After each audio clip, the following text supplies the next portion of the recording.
As Três Idades da Vida Interior, tomo 2, terceira parte, da página 149 até 153. A oração adquirida de recolhimento e o recolhimento passivo, segundo Santa Teresa. A passagem da oração adquirida para a oração infusa se compreende com toda clareza ao lermos o que escreveu Santa Teresa a respeito da última das orações adquiridas, que ela chamou de oração de recolhimento adquirido, e sobre a oração infusa inicial, por ela chamada de recolhimento sobrenatural ou passivo. Vejamos como ela descreve a mais elevada das orações adquiridas. Chama-se recolhimento, porque a alma recolhe todas as potências e entra dentro de si mesma com o seu Deus, e vem com mais brevidade ensinar-lhe o seu divino mestre e conceder-lhe a oração de quietude, de modo que de nenhuma outra forma seria possível. Pois, estando ali encerrada consigo mesma, pode pensar na paixão, representar ali o Filho e oferecê-lo ao Pai, sem cansar o entendimento, procurando pelo Monte Calvário, no horto ou junto à coluna. Aquelas que, dessa maneira, conseguirem se encerrar nesse pequeno céu da nossa alma, onde habita aquele que criou o céu e a terra, e se habituarem a não olhar nem permanecer nos lugares onde se distraem com sentimentos exteriores, creiam que estão em um caminho excelente e que não deixarão de chegar à fonte viva para dela beber, pois avançam muito em pouco tempo. É como aquele que navega em um barco. Com um pouco de vento favorável, chega ao fim da jornada em poucos dias. Enquanto os que seguem por terra se demoram mais.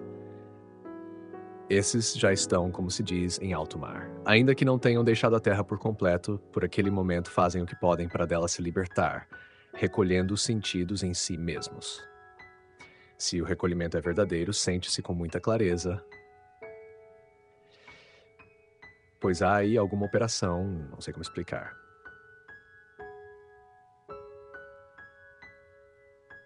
Quem a tiver experimentado, sim, compreenderá. É como se a alma se elevasse com esse movimento interior, que já vê o que realmente são as coisas do mundo. Ela se eleva no melhor momento, como quem entra num castelo forte, para não temer os inimigos. É um recolher dos sentidos para longe das coisas exteriores, entregando-se de tal forma à alma, que, sem compreender como, os olhos se fecham por não querer vê-las, e para que mais desperta se torne a visão interior, a visão da alma. Assim, quem percorre esse caminho quase sempre reza de olhos fechados, e essa é uma prática admirável em muitos sentidos, pois é como forçar-se a não se deixar atrair pelas coisas deste mundo. Parece que se entende aqui como um fortalecer da alma às custas do corpo, que fica isolado e enfraquecido, enquanto a alma nesse estado encontra sustento e forças para enfrentá-lo. Se perseverarmos nesse hábito por alguns dias e nos esforçarmos verdadeiramente para nos recolher interiormente, logo veremos com clareza os frutos disso. Ao começar a oração, perceberemos que as abelhas voltam à colmeia e entram nela para produzir o mel, e tudo isso sem que precisemos nos preocupar. Pois o Senhor quis que, pelo tempo dedicado a Ele, a alma e a vontade adquirissem tal domínio que bastasse um simples sinal de recolhimento para que os sentidos a obedecessem e se recolhessem a ela. E ao chamar novamente a vontade, eles retornam com mais prontidão, até que, após muitas dessas experiências, o Senhor deseja que os sentidos permaneçam de forma definitiva na contemplação perfeita. Estas últimas palavras referem-se à oração infusa, a qual nos conduz à oração ativa ou adquirida do recolhimento, que acabamos de descrever, e que também é conhecida como oração afetiva simplificada.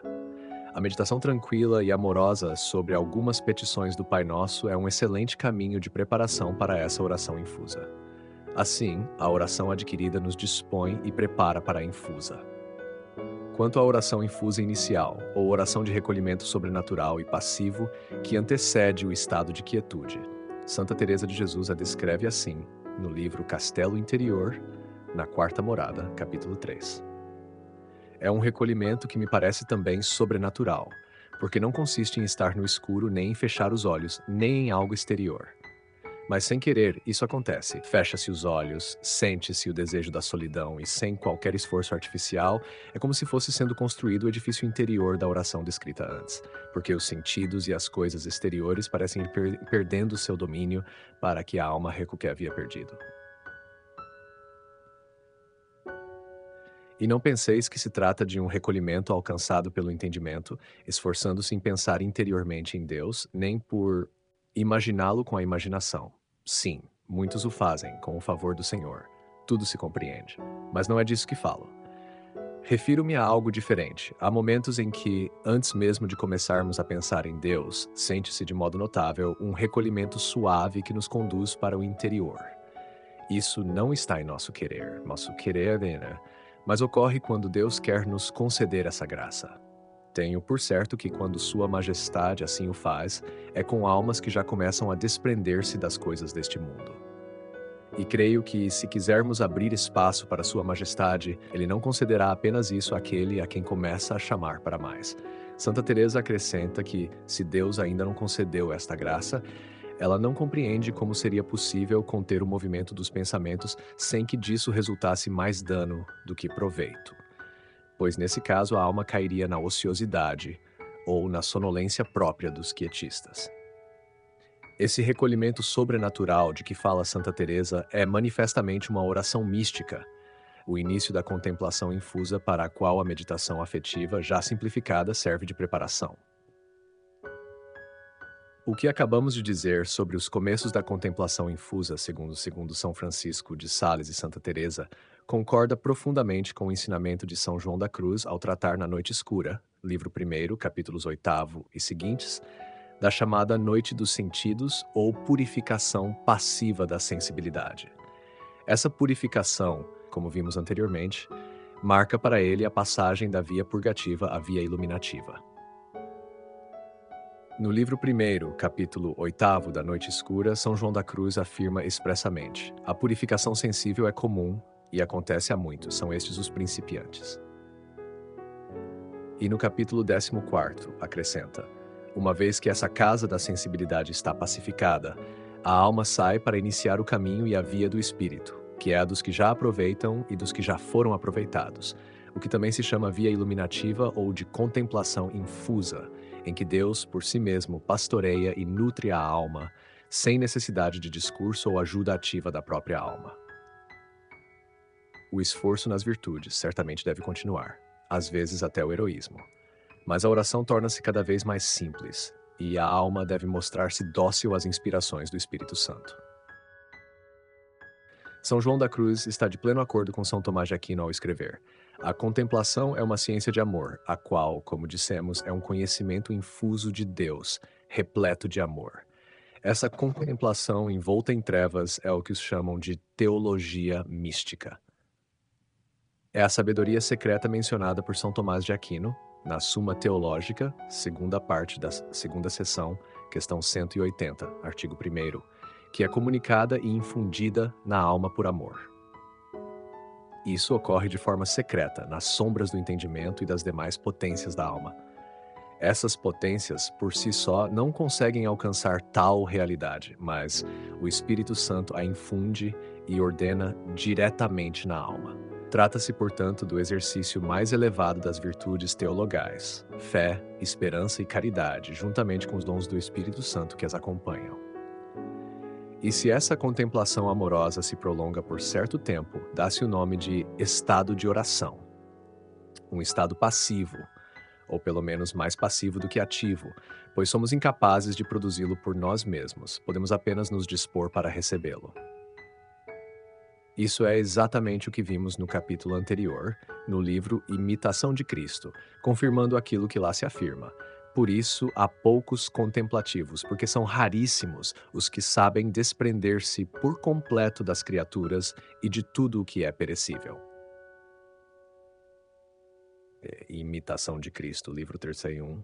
Em outras palavras, a contemplação infusa dos mistérios revelados, que brota da fé viva iluminada pelos dons do Espírito Santo, encontra-se no caminho normal da santidade, o caminho para o céu, desde que se persevere na oração, se carregue sobrenaturalmente a cruz todos os dias da vida e se seja dócil à ação do Espírito Santo.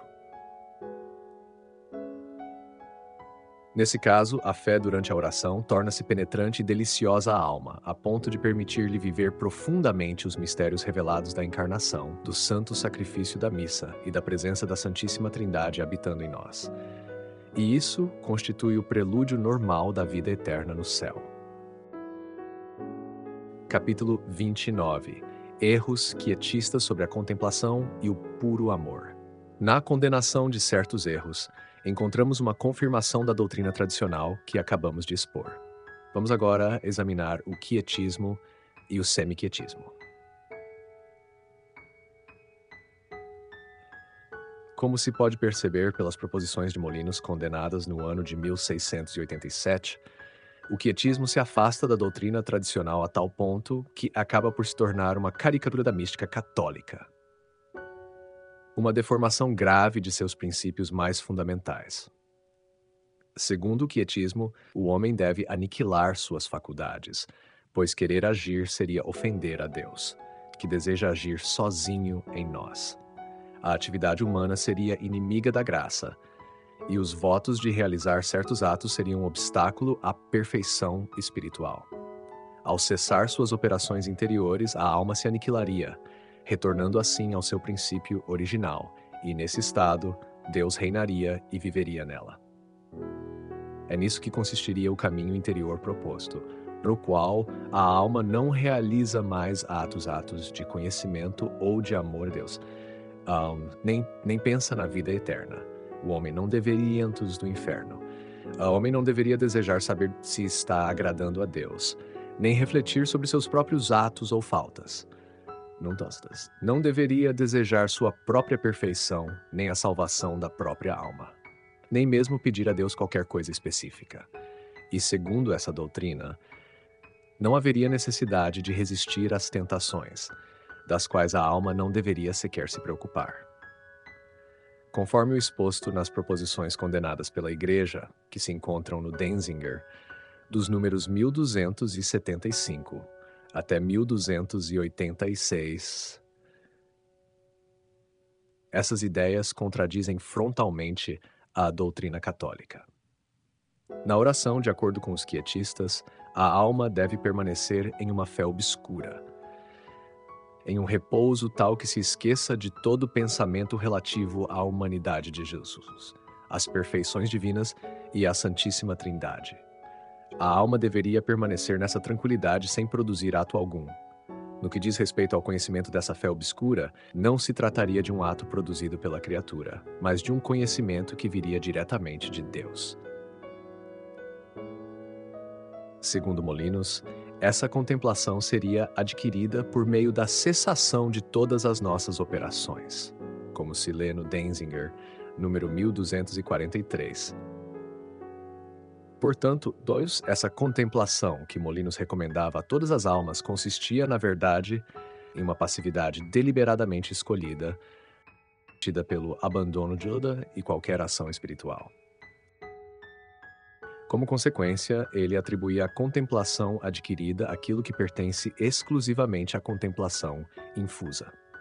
E, de uma só vez, eliminava toda a ascese e a prática das virtudes, que a tradição sempre considerou como verdadeira disposição interior para a contemplação infusa e para a união com Deus. Dessa forma, toda a espiritualidade era profundamente deturpada. Com base nesses princípios, Molinos sustentava que a contemplação continua durante o sono. Afirmava também que sentir repulsa pelas coisas espirituais era algo bom. Ele confundia a preguiça espiritual voluntária, conhecida como assídia, com as secas espirituais involuntárias que surgem durante a purificação passiva dos sentidos e do espírito. Chegava a afirmar que o uso dos sacramentos e a prática das boas obras seriam indiferentes. E ainda que a contemplação adquirida levaria a um estado de impecabilidade, no qual já não seria necessário resistir às tentações, mesmo que essas conduzissem a atos desonestos.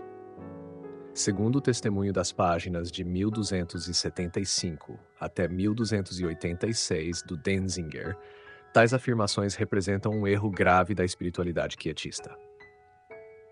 Um dos erros mais marcantes do quietismo espanhol foi considerar como adquirida por vontade própria, por meio da supressão dos atos, a oração de quietude.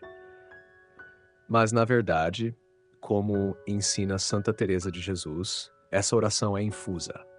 Ela o afirma claramente em suas moradas, na quarta morada.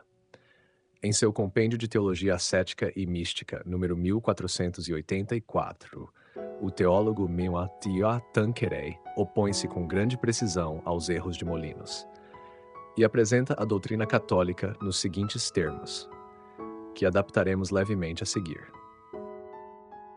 Doutrina católica. 1. Existe um estado passivo, no qual Deus opera em nós por meio de sua graça operante. No entanto, na maioria das vezes, só se chega a esse estado após longo tempo de exercício nas virtudes e na meditação. 2. O ato da contemplação dura apenas por um breve momento. Contudo, o estado da alma que dele resulta pode perdurar por vários dias. A contemplação contém, de maneira eminente, os atos de todas as virtudes cristãs. Mas isso não nos dispensa de praticar, fora do tempo da contemplação, atos explícitos dessas mesmas virtudes. O objeto principal da contemplação é o próprio Deus. Jesus, porém, é o objeto secundário. E, fora do ato contemplativo, não estamos dispensados de pensar em Jesus Cristo, o mediador necessário, nem de ir a Deus por meio dele. A santa entrega é uma virtude muito perfeita, mas não se deve confundi-la com a indiferença em relação à nossa salvação eterna. Ao contrário, devemos desejá-la, esperá-la e suplicá-la.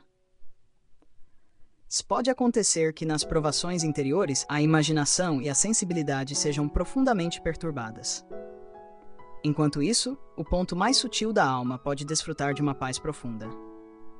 Ainda assim, a vontade está sempre obrigada a resistir às tentações.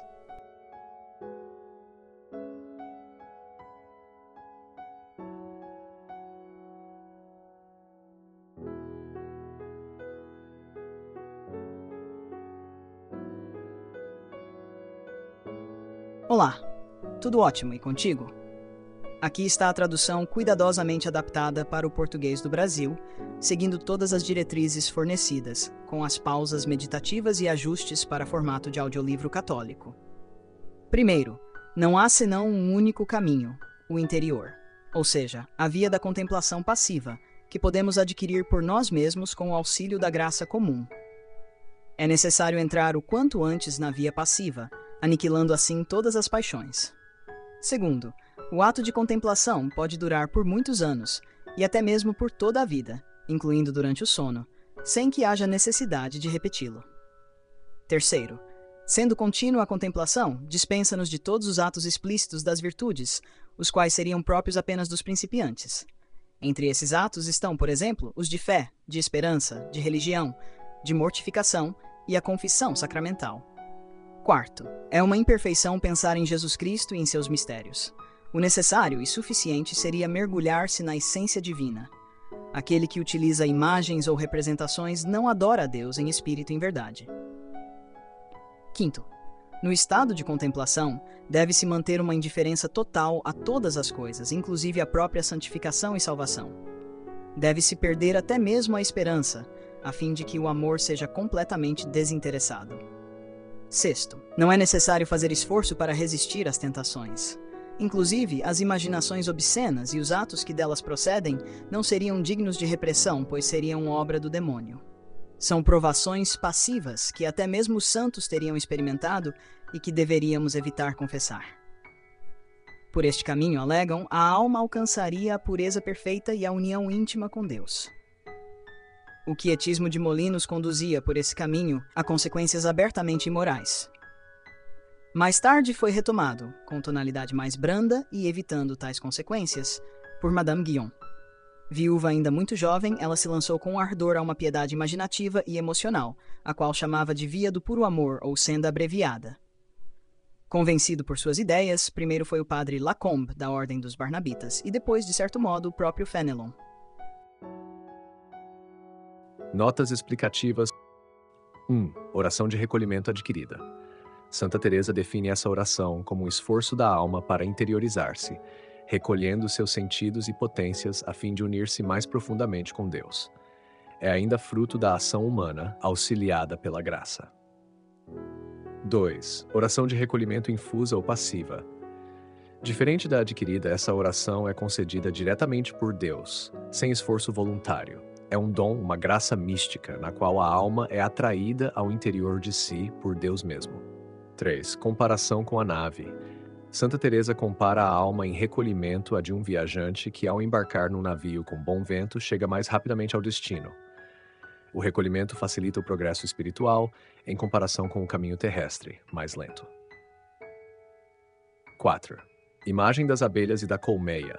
A imagem das abelhas que retornam à colmeia representa a alma habituada à oração. Ao mínimo sinal da vontade, os sentidos se recolhem e a alma entra espontaneamente em seu interior.